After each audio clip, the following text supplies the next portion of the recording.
दोस्तों, एक न्यूज निकल के आ रही है छत्तीसगढ़ से। छत्तीसगढ़ के वक्फ बोर्ड के चेयरमैन जो हैं सलीम राज, उन्होंने कहा है कि जब फ्राइडे आता है तो जो मुस्लिम जुमा की नमाज पढ़ते हैं तो उसमें खुतबा दिया जाता है। खुतबा विच मीन्स की तकरीर की जाती है, लेक्चर दी जाती है।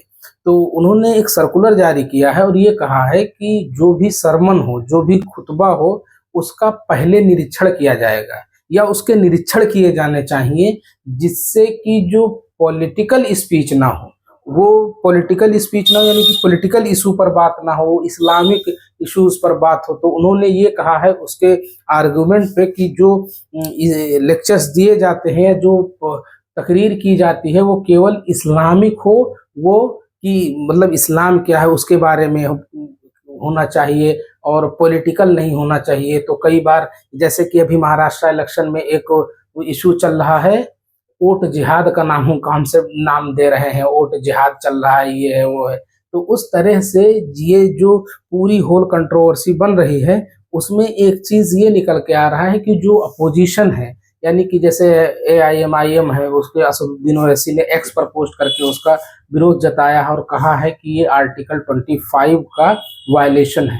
ऐसे ही और भी अदर कुछ पार्टीज हैं अपोजिशन में जिन्होंने उसको कंडेम किया है। तो ये पूरा होल सिनेरियो है कि जो छत्तीसगढ़ से निकल के आ रहा है, वो अब अभी भी वक्फ का इशू चल रहा है। वक्फ की जो GPC की कमेटी बैठी हुई है, उसके जो चेयरमैन है जगदम्बिका पाल, उन्होंने भी एक तौकीर रजा के बयान पर उसको कटाक्ष किया था। तो ये पूरा होल सिनेरियो चल रहा है। तो आर्टिकल 25 क्या कहता है? आर्टिकल 25 कहता है फ्रीडम ऑफ रिलीजन, मतलब कि जो भी जिस रिलीजन को फॉलो कर रहे हैं, प्रोपेगेट द रिलीजन, तो वो अपनी बातें कह सकते हैं, कर सकते हैं। तो ये, और जो आर्टिकल 19 है, right to freedom to speech and expression, जो भी जो बोलना चाहता है वो विद इन द कॉन्स्टिट्यूशन के अकॉर्डिंग हो तो वो बोल सकता है। तो इस तरह से फरमान जारी होना, जैसे कि ये अक्सरियत देखे होंगे कि जो राजतंत्र होते हैं वहाँ ऐसी चीजें होती हैं कि पहले एक सर्कुलर जारी होता है, एक टॉपिक सेलेक्ट किए जाते हैं, उस टॉपिक के अकॉर्डिंग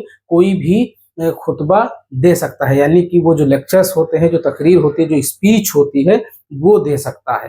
तो ये छत्तीसगढ़ से निकल करके आ रही है। इंडियन एक्सप्रेस ने भी इसको कवर किया है। तो इसमें बहुत सारी जो कॉन्स्टिट्यूशन के फंडामेंटल राइट्स हैं, यानी जो माइनॉरिटी को स्पेसिफिकली मिले हुए हैं, आर्टिकल 25 हो गया, 26, 7, 28, 30 का वो चल रहा है अभी कि मतलब अपना एडमिनिस्ट्रेशन खुद का, माइनॉरिटी जो लिंग्विस्टिक माइनॉरिटी है, यानी कि जो भाषा के एतबार से हैं, या जो रिलीजियस माइनॉरिटी है, धर्म के आधार पर जो माइनॉरिटी है, वो अपना एडमिनिस्ट्रेट अपना कॉलेज खोल सकते हैं। तो ये पूरी होल कंट्रोवर्सी है जो वक्फ बोर्ड से आया है छत्तीसगढ़ से। लेकिन जो बेसिक अगर समझेंगे तो वक्फ बोर्ड है क्या? वक्फ बोर्ड बेसिकली उसका काम क्या है? जो वक्फ की जमीनें हैं, जो वक्फ की प्रॉपर्टीज हैं, उसको करना है, इनको प्रोटेक्ट करना है, उसको इनको सब मतलब उसको प्रोटेक्शन देनी है जो वक्फ की जमीन है। लेकिन वो इस तरह से एक नई कंट्रोवर्सी इमर्ज होकर के आ रही है। तो ये आज की जो छत्तीसगढ़ से एक न्यूज निकल के आई, मैंने आपके साथ शेयर कर दिया है। मैं आपसे फिर रिक्वेस्ट करूंगा कि हमारे चैनल को अभी तक सब्सक्राइब नहीं किए हैं तो सब्सक्राइब कर लें। हम ऐसे ही वीडियोस आपके सामने लाते रहेंगे। Thank you very much.